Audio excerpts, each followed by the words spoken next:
So you've done the budgeting thing, you've cut out those frivolous expenses, you've started a side hustle, but still you feel like you just can't get ahead. You've got this same voice going on in your head saying, I'm never gonna get out of debt. Is this gonna be forever? If that sounds like you, then this video is for you. What's up YouTube? My name's Anna and this is Anna Does Money, a channel where I talk about money making and money saving strategies, as well as my personal debt recovery journey. Today is gonna be one of those more comfy couch type videos. Just sit down and relax, get some tea, and let's get into it.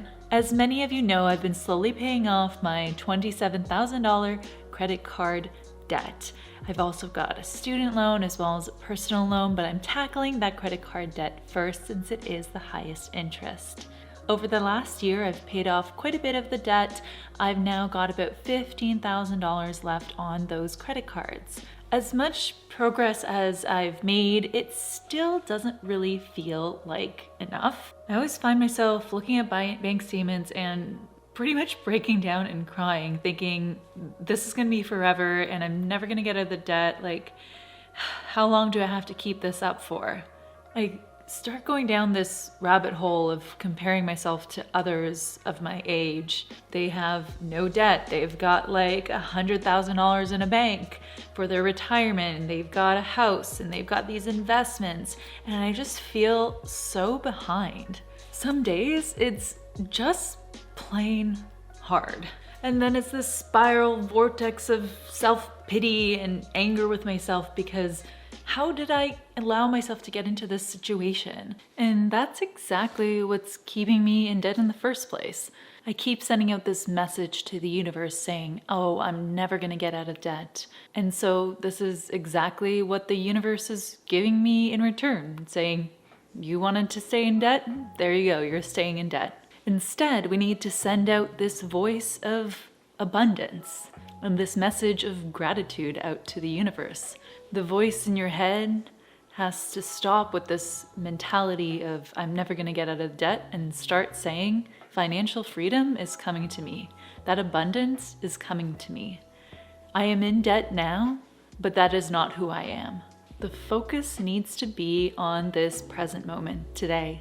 Don't get lost in how far you still have left to go, or how you don't know if this is ever going to end. Just focus on what you can do today. If your budget is made and you're sticking to it, you're taking all the right steps, then that's it. That's all you can do, and you're doing everything that you can in this day, and that's enough. The rest will come, the money will come, the financial freedom will come. And you've probably heard of all this before. It's nothing new, this power of positive thinking. But I'm here to tell you that it's not all this spiritual mumbo jumbo. There's actually some basis in science for it. There is actually MRI evidence, so brain scans, that shows positive thinking and self-information lights up the parts in your brain that are responsible for positive valuation. So basically thinking positively, specifically about yourself. Basically, these positive affirmations help us deal with what would otherwise be threatening information in a more positive and constructive way. In addition to dealing with these threatening pieces of information in a positive and constructive way, these affirmations have been linked to academic success, increase in physical activity, basically you want to be healthier, you want to take care of your body, and lower stress. Basically, it makes us much more resilient at dealing with all these stresses in our lives. And debt for sure is a difficulty. It's so easy to get caught up in your head and allowing debt to control how you think about life. And the problem is when we're allowing those thoughts to take residence in our minds and take up space, you're using that energy on that thinking, on that negative thinking, which means you're not going to be productive through the rest of your day. You're not going to be able to work hard at your job or work hard at your side hustle. You won't have the mental strength because you've just drained all of your energy onto these negative thoughts about debt. But if you're positive in the way you speak about yourself and about abundance and that it's coming to you, then you're going to feel better dealing with any situations that can come up that might be negative. So for example, if a sudden expense comes out, so I don't know, suddenly you have to go to dentist and you've got to get a root canal and you're thinking, oh my gosh, I do not have money for this. I'm never going to get out of debt. If you've practiced those self-affirmations and that positive thinking, you would have a different approach to it. You might say, oh, okay, well, this is too bad, but I know that I can handle this. I know that I've got the tools to be able to handle this. And yes, it's gonna put me back a little bit in how quickly I'd like to pay my debt off, but this is something that's outside of my circumstances. I've done everything that I can. I know that I'll be able to succeed because I've got all the right tools. I believe in myself and I believe in my financial journey. I believe that this abundance is coming to me. We've got to be present and happy in this moment, in today. Yes, we have debt, but debt does not define us. Yes, we may have financial struggles and things that come up that are outside of our control, but they do not define our happiness. Some of the happiest communities on the planet don't own much. They don't live in big houses. They don't have these excess of fancy foods to choose from. They just maybe are living on beans and rice. And you know what? They're happy. Why? Because those things do not define their lives. Happiness comes from a sense of community, from your family, from seeing your friends, from the magic of that first snowfall of the winter, or children laughing when a simple cardboard box that came from an Amazon package gets turned into a spaceship that takes them to far-off lands. Happiness doesn't cost much. Joys don't cost much. I challenge you to start your day by looking yourself in the mirror and saying, financial freedom is coming to me. Money is coming to me. Then as you go to plan out your day, your work schedule, your side hustle business, also make sure to block off one thing that you want to do in the day that is just for you. This could be something totally small, like I'm gonna take a long hot shower, or you know what, I haven't done a face mask in a while, so I'm gonna do that. Or I'm gonna spend 15 minutes reading a fiction book. It doesn't have to cost anything. It's just taking that little bit of time to feel like you and to bring some of that joy back into what most of us have as a very stringent and scheduled life.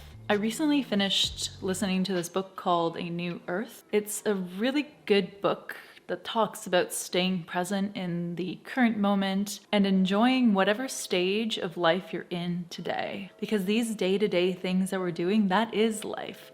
We can't be thinking, oh, I'm gonna be happy when. We have to be happy now. We have to recognize that these little day-to-day things, that is what life is about. And one of my favorite teachings from that book is your purpose. So they say, what is your purpose? Well, your purpose is whatever you're doing in that moment. So say it's lunchtime and I need to go to the kitchen. Well, my purpose is to walk to the fridge. It's to take out the ingredients. My purpose is to heat up the pan. My purpose is to chop up the vegetables. Reminding myself of that has helped me stay focused during the day. So for example, if I'm working on a task for work and I'm having trouble staying focused, I just keep on getting distracted thinking about what I have to do next or what I could be doing instead with this time. But I think to myself, no, right now your purpose is to send this email. Right now your purpose is to write this article. And that's how I approach my day, just staying in the present and knowing that whatever my purpose is what I'm doing in that moment. If you're drawn to more like Christian spirituality, there's a book called The Power of I Am. It has a lot of good teachings even though you aren't Christian, but he is a pastor and he talks a lot about those self-affirmations and a lot about debt and finances as well. Just know that we are all in this together. We've created this awesome community here on YouTube of support for each other. There's plenty of the creators out there that are equally supporting each other in this aspect of seeking our financial freedom. And, we do the steps every day. We talk a lot about numbers on this channel, but I think it's also important to talk about what to do when all that's done and really how we can train our mind to be accepting of the journey and the struggle and finding the beauty in that as well. It's important to take a step back and not allow those negative thoughts to cloud our brains and prevent us from doing what we need to do in order to get ahead and also be happy. Good vibes only, right? That's all for today. Let me know what you think of this style of video. I know I've only done one in the past like this, but if you connect to this compared to more of my numbers focused videos, let me know. I'm willing to also do a combination of them. As always, please leave me a thumbs up if you feel connected to this video and have enjoyed it. Otherwise, I hope to see you next week on Anna Does Money. Peace out, dudes.